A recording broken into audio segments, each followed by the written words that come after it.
invitations, pas des punitions.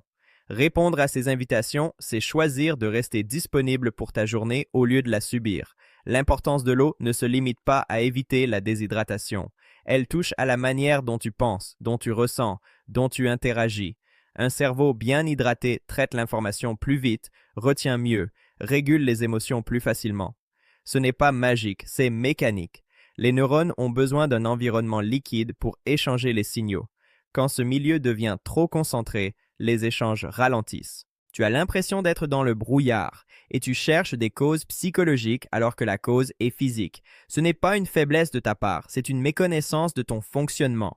Dans la pratique, cela signifie apprendre à boire sans attendre la soif.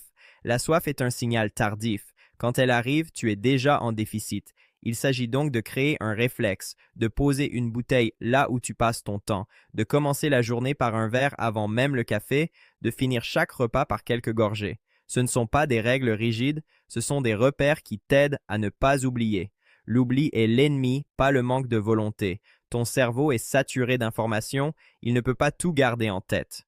Tu l'aides en rendant l'action visible. Il y a aussi l'idée que boire beaucoup d'eau fait gonfler, donne des ballonnements, oblige à aller aux toilettes en permanence. Ces craintes viennent souvent d'une hydratation irrégulière. Quand tu bois d'un coup une grande quantité après des heures de privation, le corps réagit.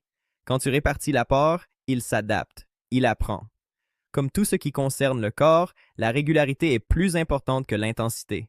Mieux vaut boire un peu toute la journée que d'essayer de rattraper le retard le soir. Le soir, le corps se prépare au repos, il n'a pas besoin d'un afflux brutal.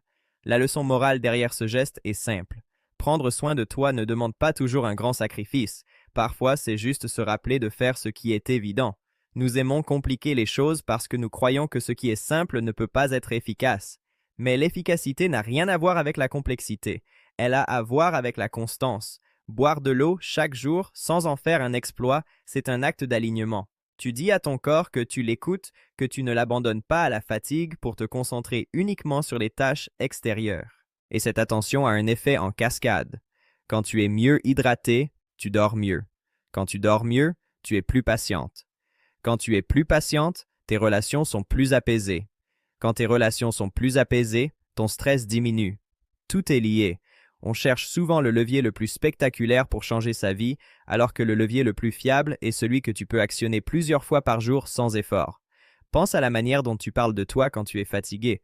Tu deviens dur, tu dis que tu n'y arrives pas, que tu n'as pas la force. Maintenant, imagine que cette fatigue diminue simplement parce que tu as donné à ton corps ce qu'il attendait. Ce n'est pas une solution à tous les problèmes, mais c'est une base.